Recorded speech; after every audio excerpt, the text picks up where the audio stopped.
Good day everyone, this is Muhammad Ali Sultan and welcome back to Sir Zen's channel. Okay, let us solve some mathematics problem about the surface area of a rectangular prism. Number 10. A rectangular box has a dimensions of 30 cm by 40 cm by 50 cm. What is the surface area of the box? Letter A, 4,700. Letter B, 7,050 cm squared. Letter C, 9,400 cm squared. Letter D, 11,750 cm squared.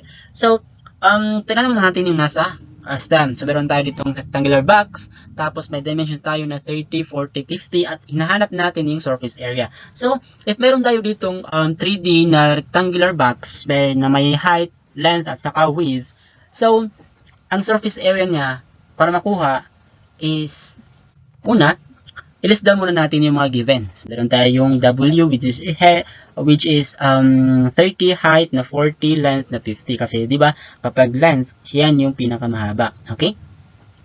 So, ang formula natin na gagamitin dito sa ating problem is yung formula ng surface area. Okay? Surface area ng rectangular box or rectangular prism or yung tinatawag natin cuboid. Okay?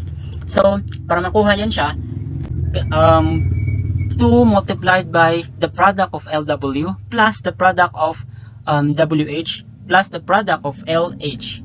So, di ba na makikita natin dito yung LW at saka H. Yan yung tinatawag natin na width, height, at saka ng length. So, substitute lang natin yung mga given value. Okay? Substitute lang yung mga given value. So, meron tayo dito 2 multiplied by 50 times 30 plus 30 times 40 plus 50 times 40. So, if we multiply that in that, yung nasa ating parenthesis, so 50 times 30 becomes 1,500.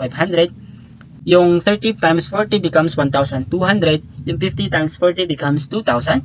So, i-add lang natin yung nasa parenthesis. That would be equal to 4,700. So, ngayon, pwede na tayo mag-multiply by 2.